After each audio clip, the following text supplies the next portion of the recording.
우찌무라 간조전집 제10권 제16부 과학 세 번째 녹음. 기도드리고 녹음하겠습니다. 사랑이 많으신 하나님 아버지 은혜를 진심으로 감사를 드립니다. 하나님 아버지 주님께서 귀한 책 읽게 하셨습니다. 귀한 책 한자도 빠짐없이 잘 읽어서 유튜브에 올려서 한 분이라도 더 들어서 이 귀하신 우찌무라 간조의 글들이 땅에 떨어지지 않도록 이 아까운 내용들이 전해줄 수 있도록 하기 위해서 애쓰고 있습니다. 하나님, 우리를 선전해 주는 것은 우리를 사랑하는 친구들이라고 하였습니다. 주님을 사랑하는 친구들, 우찌무라를 사랑하는 친구들, 이들이 이 내용들을 전해서 한 분이라도 더 들을 수 있도록 인도하여 주시옵소서. 축복하여 주시옵소서. 그 일을 위해서 노력하는 자들 가운데 크게 은혜를 베풀어 주시옵소서. 감사드리오며 거룩하신 우리 주 그리스도 예수님 이름 받들어 기도드립니다. 아멘. 과학의 세 번째입니다. 8번 종교에 관한 사상. 종교는 높든 낮든 간에 모두가 미신이므로 미개한 백성에게는 필요하지만 계명한 사람에게는 아무 필요도 없는 것이라고 옛 과학이 거침없이 주장했었다. 참으로 사원의 종교, 교회의 종교는 이러한 미신이다. 그리고 과학이 진리를 위해서 공헌한 최대 사업의 하나는 교회의 종교를 파괴해버린 것이다. 옛 사람이 전하는 주장을 의심하지도 않고 그대로 믿는 것은 과학의 주의와 정신에 반한다. 그런 의미에서 과학은 확실히 종교의 적이다. 교회의 종교와 과학은 도저히 양립할 수 없는 것이었다. 그러나 옛 종교를 매장해버린 과학은 새 종교를 발굴하지 못했다. 과학은 사람에게 무한성이 있음을 인정하고 여기에 새 종교의 기초를 발견했다. 사람은 그 의식의 밑바닥에서 끝없이 샘솟는 의식의 본원이 있음을 지각한다. 그는 여기에서 만유와 연관되고 영원과 접촉한다. 이 의식이 어떻게 일어나게 되었는지는 우리들이 물을 바가 아니다. 거기에 그것이 실제하는 것은 확실하다. 그리고 이 의식이 있으니 사람은 종교적으로 되지 않으려고 해도 되지 않을 수 없다. 하나님은 2000년 전에 나타나서 지금은 겨우 그의 행위를 옛 기록에 남기는 분이 아니다. 그는 사람과 함께 계실 뿐만 아니라 사람에게 내재하시는 분이다. 즉 사람의 실제의 근거로서 계시는 분이다.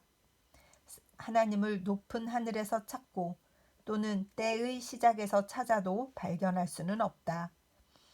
교회의 종교는 하나님이 계시지 않는 곳에서 그를 찾아서 미신에 빠진 것이다. 하나님의 보좌는 사람의 양심에 있다. 거기에서 하나님은 사람과 이야기하시고 그를 이끄시고 위안하신다. 사람에게 있어서는 하나님만큼 가까운 분은 없다. 참으로 하나님은 사람의 자기 자신의 일부분이다. 사람은 하나님에 의거해서 사람과 사귀고 자연과 접한다. 종교는 없는 일을 상상하는 것이 아니다. 가장 확실한 것을 경험하고 의식하는 것이다. 직접적으로 실제에 접하는 것이다. 그러므로 지식으로서도 제일 확실한 것이다.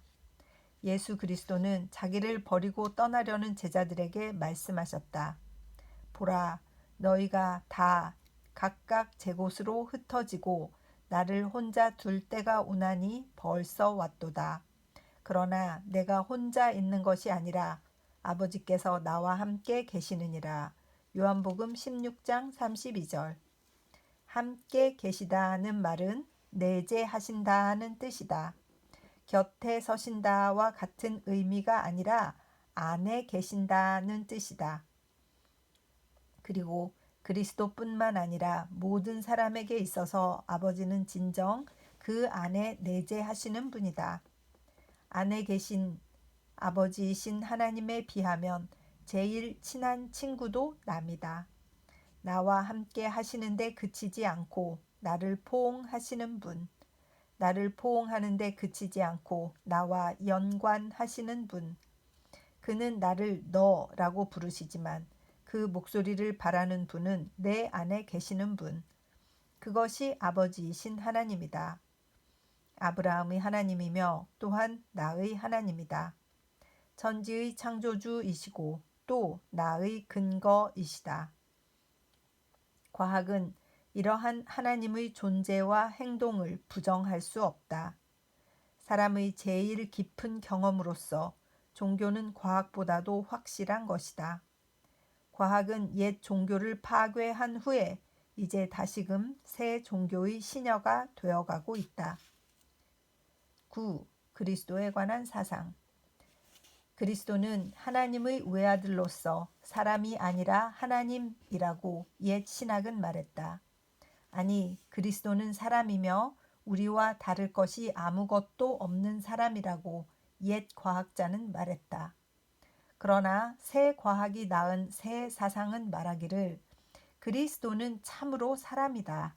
그러나 제일 완전한 사람이므로 사람으로서 가장 하나님을 많이 닮은 분이며 우주 만물은 하나님으로부터 나와서 그리스도에게서 다시 하나님에게로 돌아간 것이다. 그리스도는 하나님과 사람을 중개하는 분일 뿐만 아니라 또한 하나님과 온 우주를 잇는 분이다.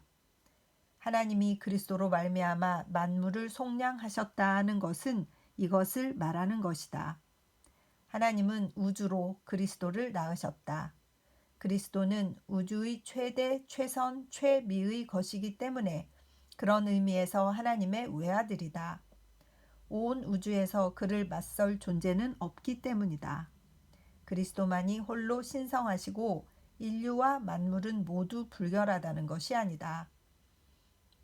우주 만물은 그리스도로 말미암아 티 없는 완전에 도달한 것이다. 그러므로 그리스도로 말미암아 신성한 것이다. 하나님은 그리스도를 통하여 만물을 정결케 하셨다는 것은 이것이다. 사물의 진가는 그 최선의 결과에 의해서 정해진다는 것은 앞에서도 말한 대로다. 우주의 진가는 최선의 것인 그리스도에 의해서 정해진다. 그리스도를 낳은 우주와 인류는 신성해야 한다. 그 신성함에 부족한 것이 있는 것은 그리스도 자신이 아니라 그를 낳은 어머니이기 때문이다. 우주는 커다란 처녀 마리아다. 그녀의 정결한 태 내에 하나님의 외아들은 잉태된 것이라고. 공평하고도 신성한 과학의 입장에서 보아 그리스도는 지금이나 옛날이나 변함없이 하나님의 외아들로 인류의 머리시다. 그는 과학적 숭배를 드릴 가치가 있는 분이시다. 10. 영생에 관한 사상.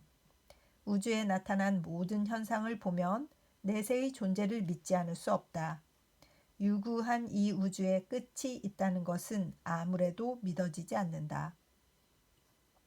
우주는 생긴 이래 무한한 시간이 경과되었다고는 하나 아직도 쇠퇴의 모양을 나타낸 적이 없다. 아니, 그와 반대로 점점 더 진화 발달하고 있다. 그리고 진화하는 우주의 끝은 사멸이라는 것은 극도로 불합리한 일이라고 말하지 않을 수 없다. 우리는 어떤 것이라도 믿을 수 있지만 이것만은 믿을 수 없다. 무한히 생장하는 것, 그것이 우주다. 결국은 성장을 그치고 사멸해 버리는 것은 우주가 아니다. 혼돈이다. 케이오스. 우리의 자각성은 이러한 배리의 가정조차도 허락지 않는다. 우주는 영원히 생장하는 것이다.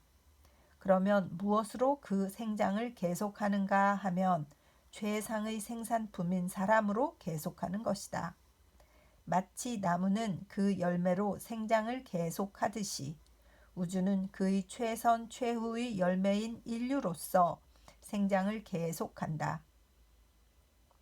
그리하여 인류 중에서 누가 이 영생의 책임을 지는가 하면 물론 제일 깨끗하고 높고 제일 완전하게 인류의 직책을 다하는 사람이 이 명예를 짊어질 것이 틀림없다.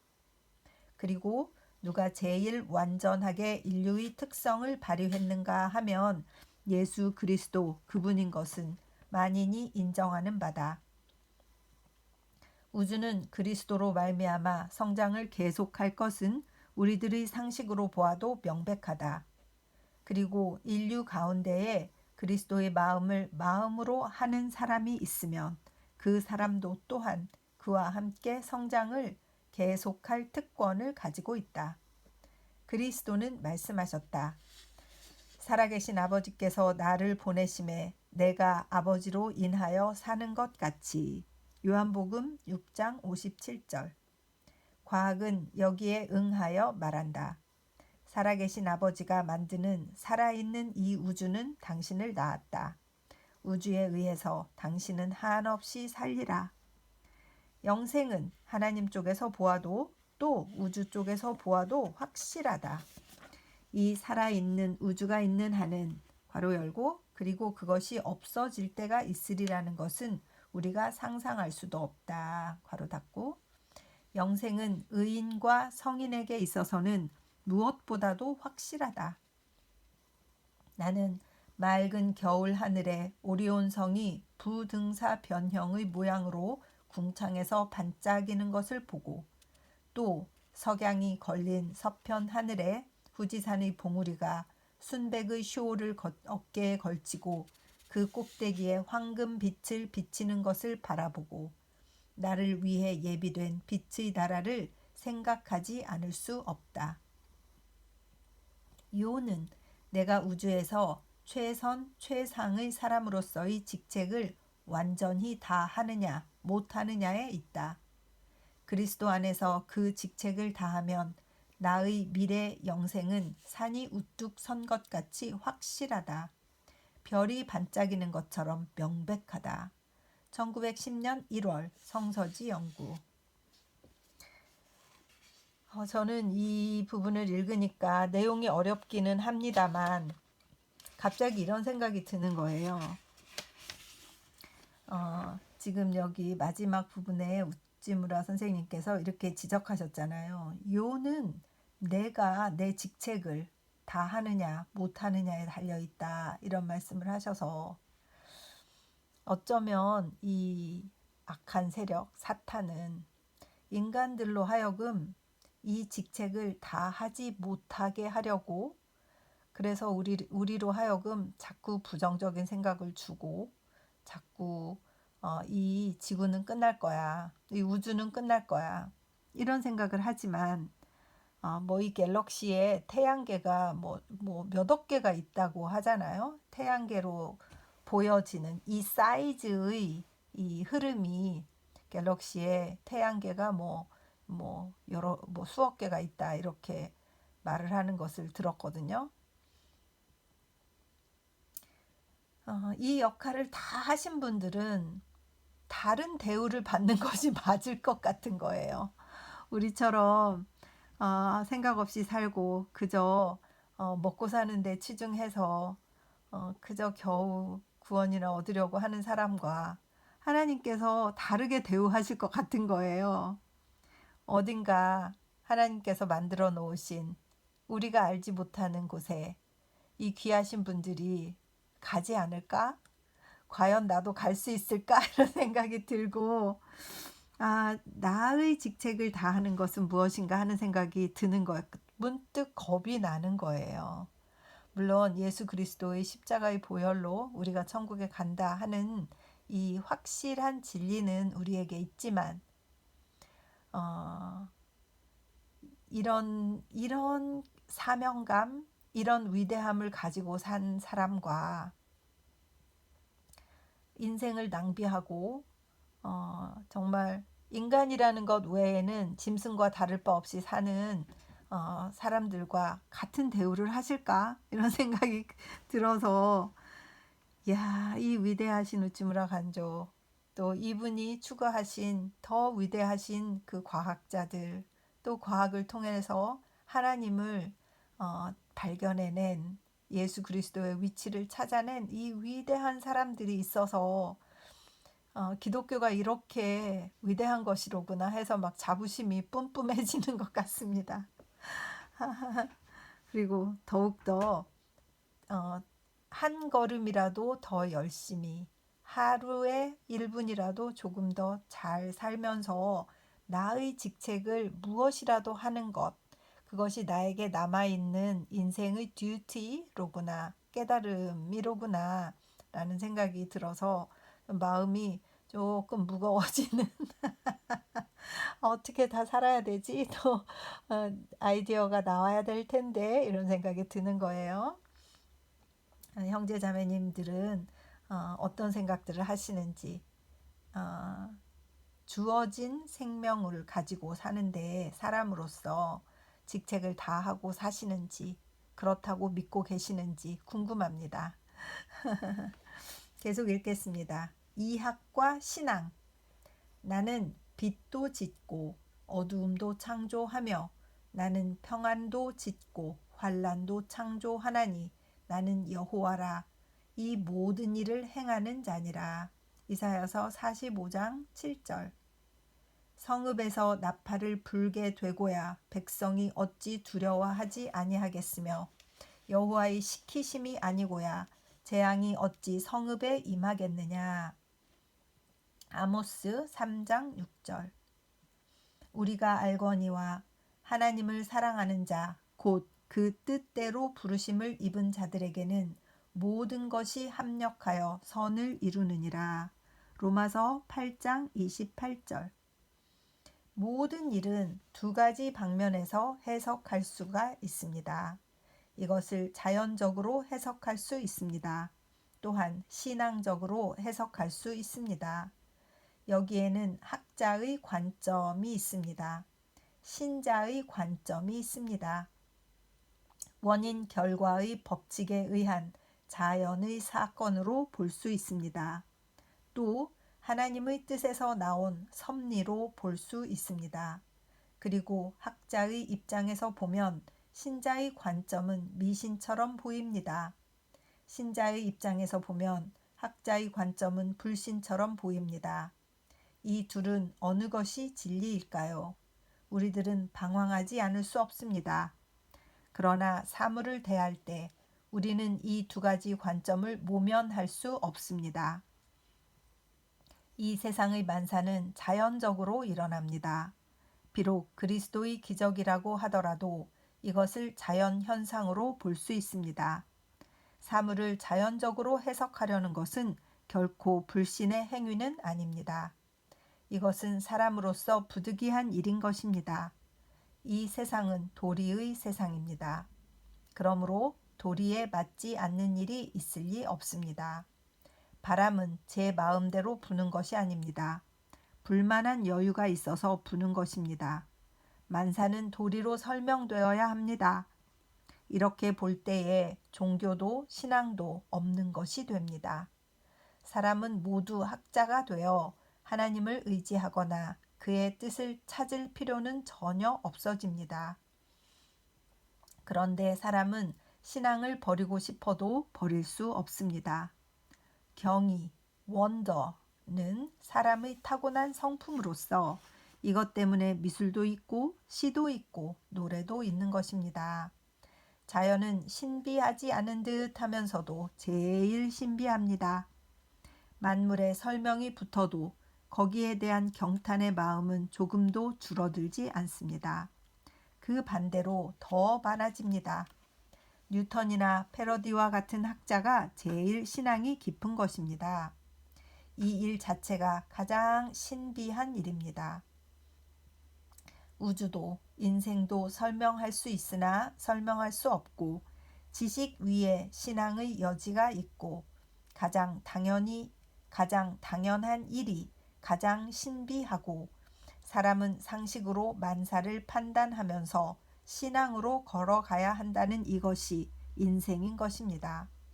그리고 우리들은 인생의 이 신비 혹은 이것을 모순이라고 할까요? 이 불가사의한 상태에 만족하며 생애를 보내야 하는 것입니다. 저는 요즘 콜럼버스의 전기를 읽고 크게 느낀 바가 있었습니다. 그가 지금부터 400년 전에 새 대륙을 발견했던 큰 사업을 이룬 것은 결코 이유 없는 일이 아니었습니다. 그는 혼자 이 일을 한 것이 아니었습니다. 그의 시대가 그로 하여금 이 일을 하게 한 것입니다. 콜럼버스의 신대륙 발견은 결코 기적은 아닙니다. 유럽인의 지리학적 진보와 항해술의 발달이 그로 하여금 이 때에 그 일을 하게 한 것입니다. 그러나 그와 같은 인물이 마침 그때에 일어나서 그와 같은 일을 했다는 것은 매우 신비한 일이라고 하지 않을 수 없습니다. 때도 때요, 사람도 사람이요, 사건도 사건이었던 것입니다. 때는 빠르지도 않고 늦지도 않고 사람은 남유럽의 열혈 남아이며 이상에 넘치고 사려에는 결핍되고 발견자로는 적당하나 개척자로는 적당하지 않았습니다. 그리고 발견의 구역은 서인도의 섬에 한정되고 8년간에 걸친 그의 4번의 대탐험에서 그는 겨우 양대륙의 한쪽 끝을 넘겨본 것뿐이었습니다. 저는 그의 사적을 읽고 욥기 38장 11절의 말씀을 생각하지 않을 수 없습니다. 말하기를 내가 여기까지 오고 넘어가지 못하리니 라고 했습니다. 콜럼버스도 또한 다른 위인들처럼 하나님의 보내심을 받아 하나님이 명하신 일을 하고 그의 생애를 끝낸 사람이라고 볼 수밖에 없습니다. 위인뿐만이 아닙니다. 누구의 생애라도 마찬가지입니다. 예수는 말씀하셨습니다. 참새 2마리가 한 아사리온에 팔리지 않겠느냐. 그러나 그 중의 하나라도 너희 아버지께서 허락하시지 않으시면 땅에 떨어지지 않을 것이다. 너희는 많은 참새보다 귀하다. 마태복음 10장 29절 30절. 학문적인 입장에서 보아 참새는 별로 소중한 것이 아니고 그것이 땅에 떨어지는 데는 명백한 과학적인 이유가 있습니다. 그와 같이 사람 한 사람은 별로 귀중한 사람이 아니며 죽든지 살든지 별로 문제 삼을 것이 못 됩니다. 그러나 신앙적인 입장에서 보면 문제는 아주 성격이 달라지는 것입니다. 사람은 누구든지 태어나는데 의미가 있고 죽는데 의미가 있습니다. 전능하신 하나님의 허락 없이는 그는 태어나지도 않고 죽지도 않으며 또 아무것도 할 수 없는 것입니다. 우리들 각자가 하나님이 정하신 특별한 때에 태어나고 특별한 일을 하도록 명령을 받고 특별한 때에 죽는 것입니다. 학문적인 입장에서 보면 사람은 극히 보잘것없는 존재이지만 신앙적인 입장에서 보면 사람은 누구나 귀중한 것입니다. 그러므로 우리들은 만사를 지식과 신앙의 두 방면에서 생각하지 않으면 안 됩니다. 예를 들면 만일 병에 걸렸다면 우리들은 소위 이학적 방면을 연구하고 치료하는데 이학적 방법을 취해야 합니다. 그러나 그것만으로는 부족합니다. 그 신앙적 방면도 연구해야 합니다. 거리에 재앙이 내리는 것은 여호와가 내리시기 때문이 아니겠느냐입니다. 병에 걸린 것은 무엇인가 하나님의 섭리상의 의미가 있는 것입니다. 이것을 찾고 아는 것은 신앙적으로 유익할 뿐만 아니라 병을 제거하는 데도 필요합니다. 병은 단순히 섭생을 게을리한 결과 또는 외부의 자극에서만 오는 것이 아닙니다. 아버지 하나님의 경고로서 또는 나의 잘못된 의지의 억제로서 온 것입니다. 그것이 도덕적인 원인을 알고 고치고 하나님께 용서를 빌고 그에게 이것을 제거하도록 하는 것입니다. 그것이 진정한 치료입니다. 인생의 모든 일이 다 그렇습니다. 거기에는 이학적 이유가 있습니다. 또 신앙적 이유가 있습니다. 이 둘의 어느 것도 놓칠 수 없습니다. 그리고 어느 편이 보다 깊은 이유가 있는가 하면 신앙적 이유의 편이 보다 깊은 것입니다. 논리학의 수어를 빌려서 말하면 신앙은 대전제이고 이학은 소전제입니다. 우리 인류는 하나님의 섭리라는 큰 울타리 속에 있는 도리의 세계에 살고 있는 것입니다. 만일 이학적으로만 본다면 인생 만사 끝장입니다.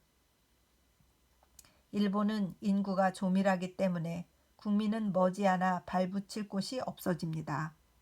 라벤슈타인이라는 지리학자의 설에 의하면 세계의 지금의 인구는 16억으로서 그것이 60억에 도달하면 세계는 그 이상의 인구를 지탱하지 못한다고 합니다. 그리고 그때가 오는 것은 겨우 200년 후의 일이라고 합니다. 정말 불안한 일입니다. 서로가 각자의 과거와 현재를 이학적으로 관찰하면 실망밖에 아무것도 없습니다. 그 유전성, 약점과 결점, 거기에 더하여 날로 증가하는 생존 경쟁의 치열함, 그것을 생각하면 우리 마음은 어두워지기만 합니다. 와, 지금 인구 70억 아니에요? 지금 120년 전에 우찌무라 간조가 이 책을 쓸 때 200년 후에 60억이 될 거다. 그 당시의 인구가 16억이었다는 거예요. 120년도 안 되어서 70억이 넘은 거죠. 그러면 지구가 인구를 지탱하지 못한다. 지금 70억을 지탱하고 있느라고 이 지구가 얼마나 고생을 하고 있는지. 그런데 또 한국은 인구가 준다고 절벽이라고 또 야단이고, 중국도 얼마 안 가서 인구가 줄어든다고 하고, 그러면 지금 인구가 불어나는 거예요? 줄어드는 거예요? 잘 모르겠어요. 어디로 다 모여서 있는 것일까요? 어디로 다 분포가 되어서 어디는 지금 인구가 급증하고 있고 어디는 인구가 줄고 있는 거잖아요.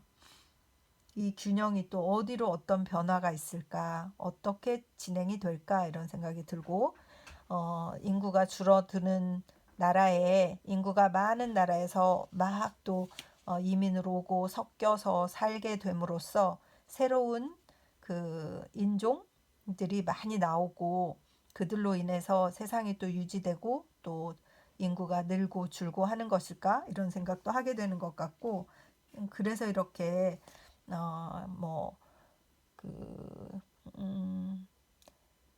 자원 부족, 식량 부족, 여러 가지의 부족. 그래서 그것을 보충하기 위해서 과학이 더 발전하고 이제는 육류로 다 안 될 거니까 곤충을 키워서 단백질을 보충해야지 동물을 키우면 면적이 너무 많이 차지되니까 그것이 안 된다고 하기도 하고 이래서 이랬구나 이런 생각이 들고 라벤슈타인이라는 분이 그 당시에 어떻게 해서 16억이었던 인구가 60억이 도달하는데 200년을 잡았을까 이런 생각도 들기도 하고 120년 후에 이미 70억에 도달한 세계를 보면서 지금 우리는 무엇을 해야 할 것인가 과연 잘하고 있는 것일까 생각이 들고 참 여러 가지 생각을 던져주시는 것 같습니다.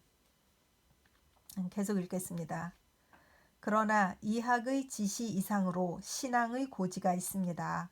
신앙의 속삭임은 이학의 이론을 부인하면서 말합니다. 주의 손으로 지으신 것을 버리지 않으시니 시편 138편 8절. 이학은 모든 것의 설명이 아닙니다. 이학 이상의 이학이 있습니다. 하나님의 뜻이 이루어지고 있습니다. 세계의 과거를 돌아보면 있었던 일이 모두 선한 일이었음을 알 수 있습니다. 미래도 그럴 것입니다. 세상에는 분개할 일, 또 있었으면 하는 일이 많습니다만 그러나 지나고 보면 이루어질 일이 모두 이루어진 것으로 하나님의 뜻이 행해진 것입니다. 신앙의 눈으로 보아 인류의 역사에서도 또 우리들 각자의 작은 생애에서도 하나님이 예언자 예레미야를 통하여 말씀하신 말씀이 사실로 나타나는 것입니다. 즉 내가 너희를 권고하고 나의 선한 말을 너희에게 실행하여 너희를 향한 나의 생각은 내가 안하니 재앙이 아니라 곧 평안이요 너희 장래에 소망을 주려 하는 생각이라. 너희는 내게 부르짖으며 와서 내게 기도하면 내가 너희를 들을 것이요. 예레미야 29장 10절 이하라고 하셨습니다. 신앙은 하나님의 이 약속을 믿는 것입니다. 아멘. 그리고 실제로 이학의 결론이 이루어지는 것이 아니라 하나님의 뜻이 이루어지는 것입니다. 아멘. 신앙은 이학 이상의 진리입니다. 7월 8일 가시화기에서 1923년 11월 성서지 연구.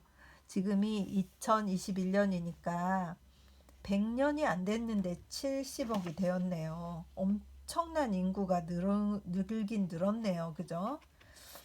예상보다 100년 안에 예상보다 훨씬 많은 인구가 늘어서 하나님의 뜻이 빨리 올 것이냐. 이학이 그 증거를 가지고 이 세상이 그것 때문에 포화가 되어서 더 이상 이 지구가 인간을 담아내지 못할 것이냐 하는 기로에 우리가 서 있는 것이 분명한 것 같습니다.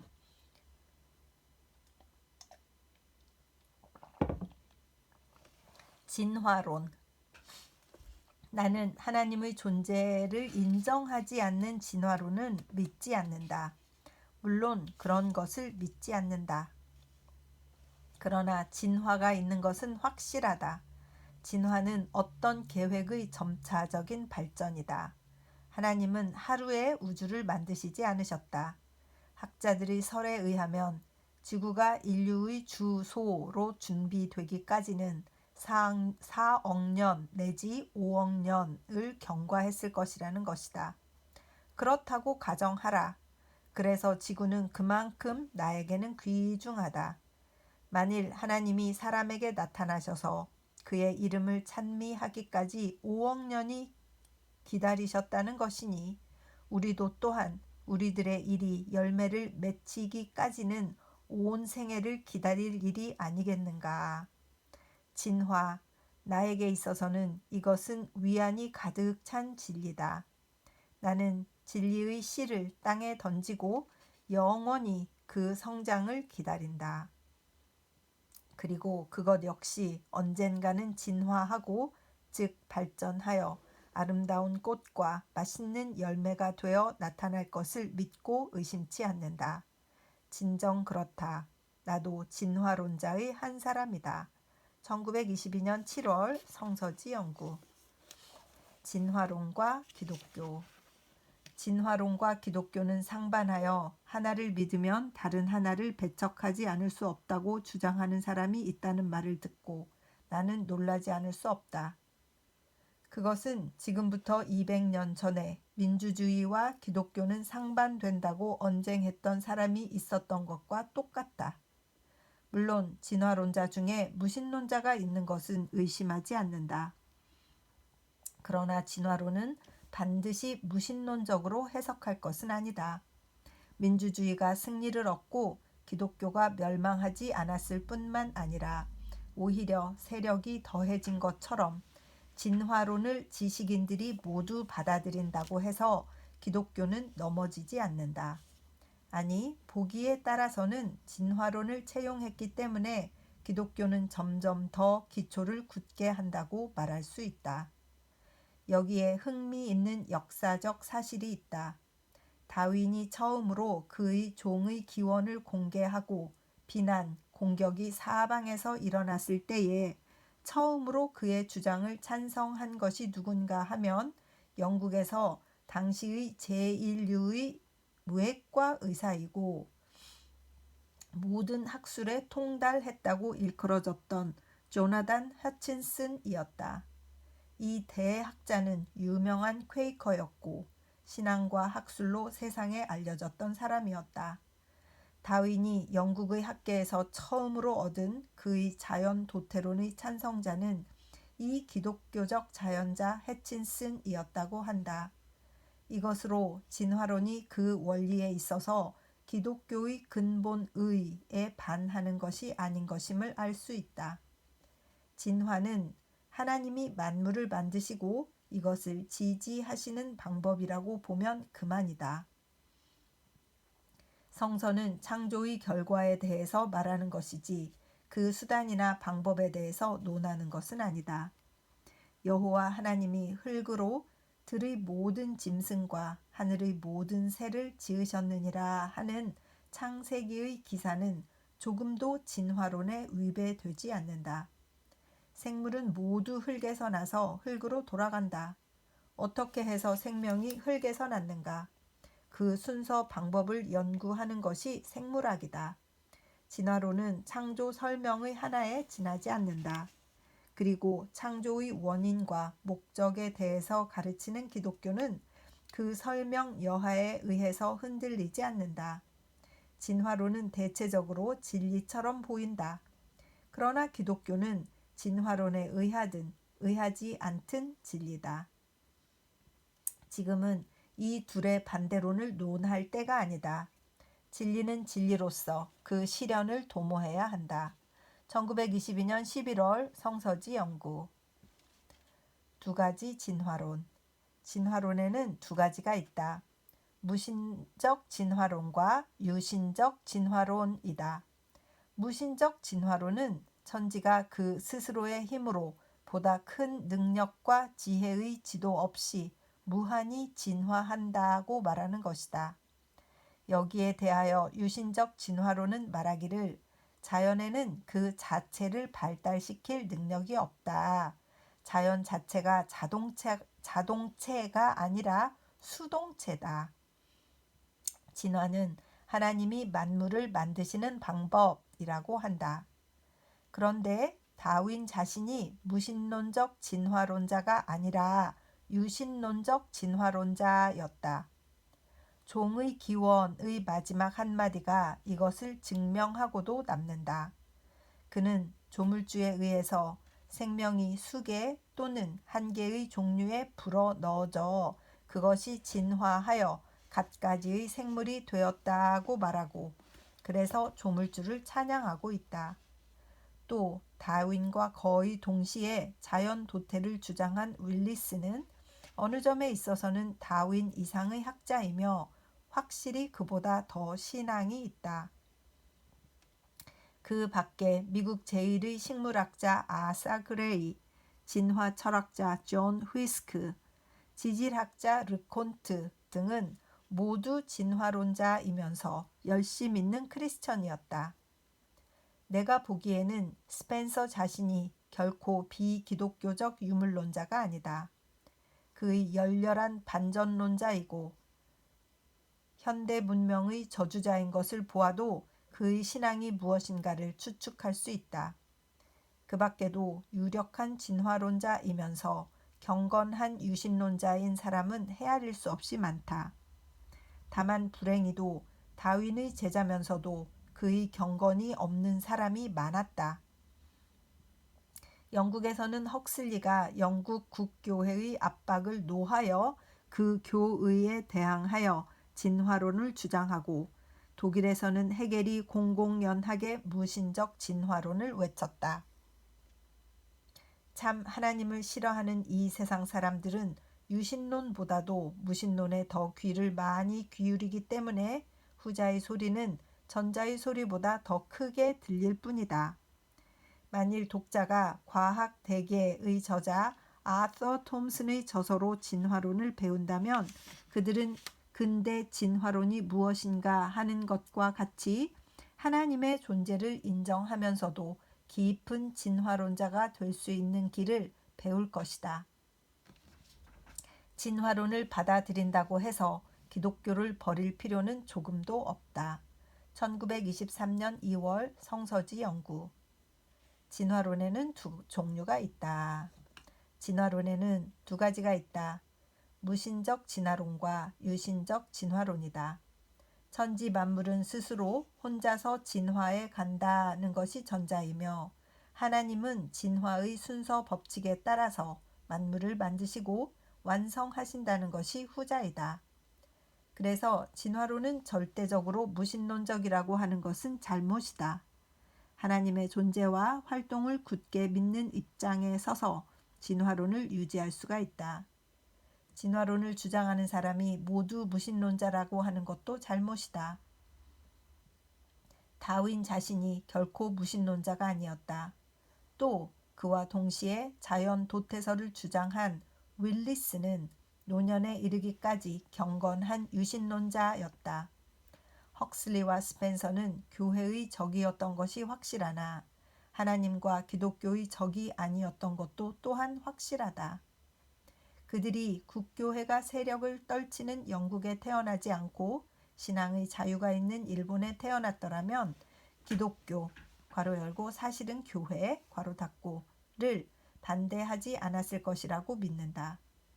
미국에서의 진화론의 거성 존 휘스크는 열심히 믿는 기독교인이었다.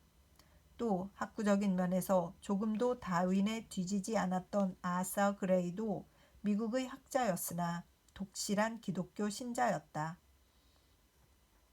진화론자는 모두가 무신론자라는 것은 천박한 미국 근대의 종교가들이 하는 말이며 우리는 그들의 말에 귀를 기울일 필요가 없다.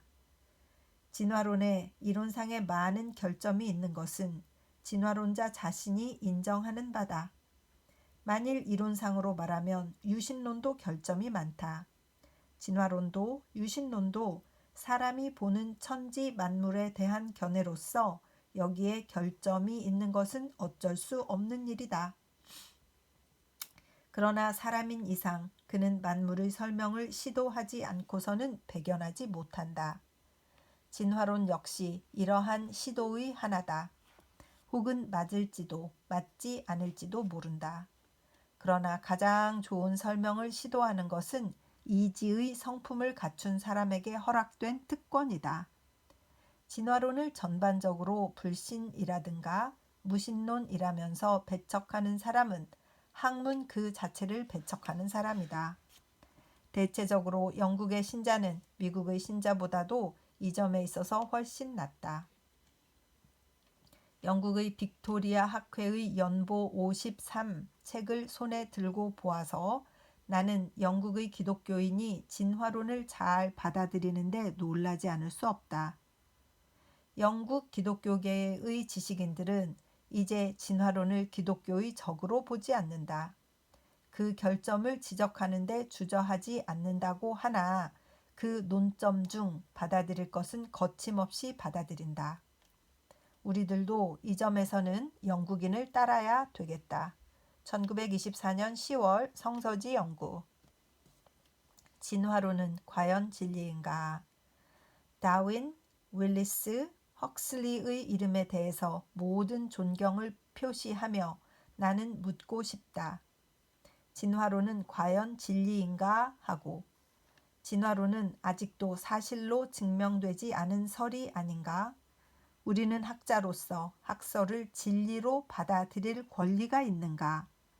나는 교회인도 아니오. 또 교회에 소속한 사람도 아니다.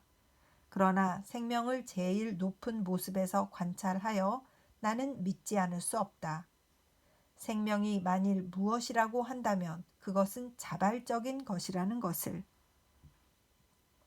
나는 그것이 어디에서 와서 어디로 가는지를 모른다. 생명은 사물과 힘의 일률의 우주에서 기적이다. 생명은 원인, 결과의 조항을 떠나서 그것 자체로 설명된다. 진화론은 오늘에 이르기까지 의지의 자유를 누르는 무거운 장애물이었다. 이것을 제거하니 이제는 가장 우려할 막다른 상태에 있는 인류의 진보에 새로운 통로가 열리는 것 같다. 1929년 1월 성서지 연구. 이렇게 해서 과학에 대해서는 리딩이 끝났습니다. 역시 진화론이냐 창조론이냐 유신이냐 무신이냐 하는 이런 것들이 이때에도 끝없이 이렇게 서로 논의가 되고 퀘스천이 되고 또 그것에 대해서 본인이 선택을 하고 방향을 정하고 이랬었구나 하는 것을 알게 되고, 다시 한번 과학적 지식이 아주 없는 저 자신을 돌아보게 되고, 또 얼마나 많은 분들이 과학적인 이런 관심을 갖고 살까, 지금 우리는 무엇을 추구하면서 살고 있나 이런 생각을 갖게 되고, 이제 나이가 60이 된 지금 생각해 보니 너무 과학을 또 소홀히 했다는 것이 젊은 시절에 과학이나 이런 좀 유용한 데 관심은 갖지 않고 쓸데없는데 연예계 이런데 뭐 영화 뭐 이런 거에만 관심을 갖고 먹고 사는 일에만 신경 쓰고 그저 교회는 가면 되는 곳이고 이렇게 생각하면서 살았던 삶이 또 떠오르고 그렇습니다. 어차피 뭐 우찌무라 선생님도 이런 부분에 대해서 책을 쓰신 건 1920년대, 그러니까 그분이 60세가 되시고 나서 이후의 일이에요. 그러니까 뭐 저도 늦지는 않았겠죠. 지금부터라도 열심히 또 좋은 책들, 훌륭한 책들을 읽다 보면 또 뭐 못 읽는다 하더라도 또 관심을 가지고 세상이 돌아가는 것을 보면 조금 가치 있는 삶, 의미 있는 삶, 남은 인생에 그래도 좀 어, 인간답게 살았다 이렇게 말할 수 있지 않을까 이런 생각을 하게 됩니다. 기도드리겠습니다. 주님 은혜를 감사드립니다. 참 과거에 위대한 학자들이, 아니 지금도 위대한 과학자들이 많은 것들을 연구하고 또 기술이 발달하고 인류의 미래에 대해서 생각하고 걱정하고 그렇게 살아가고 있습니다. 하나님 아버지, 하나님께서는 뜻이 있으셔서 세상을 만드시고 인간을 살게 하셨습니다. 그리고 처음으로 하신 축복이 생육하고 번성하라는 것이었습니다. 인구가 어디까지 될 때까지만 번성해라 이렇게 말씀하시지 않았습니다. 땅은 우리가 인구가 증가하는 데까지 우리를 먹여 살릴 것인데, 우리가 잘못해서 땅을 잘 다루지 못해서 땅을 오히려 타락하게 만들고 우리가 스스로 땅의 보호를 받지 못하고 있는 것은 아닐까 이런 생각이 들고, 어떤 지혜로 우리가 살아가야 될 것인가 하는 것을 생각해야 될 때구나. 기후의 변화가 걱정이고 기후 온난화 때문에 그 세상이 망할 것처럼 이렇게 살고 있지만, 그래도 하나님께서는 겨울을 보내고 봄을 맞게 하시고 또 여름을 준비하게 하십니다. 하나님 아버지, 우리는 너무 어리석고 너무 몰라서 크게 볼 수 없는 것을 주님 용서하여 주시옵시고, 이제라도 작은 것에라도 관심을 가지고 하나님을 발견하며 어떤 뜻으로 이 세상을 살아야 될 것인가 좀 더 의미를 부여하며 사는 한 인간이 될 수 있게 하여 주시옵시고, 주님 발견하며 사는 귀한 크리스찬 될 수 있도록 도와주시옵소서. 감사드리며 고마우신 우리 주 그리스도 예수님 이름 받들어 기도드립니다. 아멘. 사랑하고 축복합니다.